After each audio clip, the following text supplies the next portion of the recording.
Welcome to Kenton's videos. Enjoy the video. Turn on the Xbox and sign in on the console with your primary account first. Open Guide, go to Profile and System, then Settings to begin. Navigate to General, then Personalization, and select My Home Xbox to continue. Choose Make this My Home Xbox to enable sharing on that console immediately.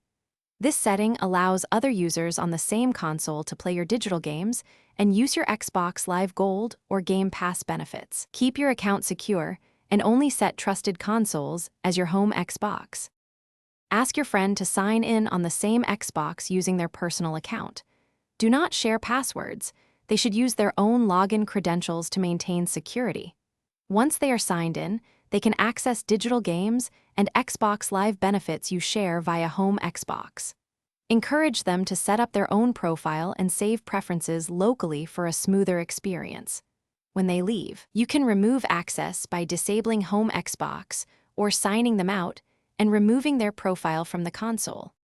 Be aware that Microsoft limits how often you can change your Home Xbox in a year. Plan which consoles will receive the Home Xbox status to avoid hitting that limit unexpectedly. If you need to revoke access, sign out the friend and remove their profile under Settings, then Account, then Remove Accounts.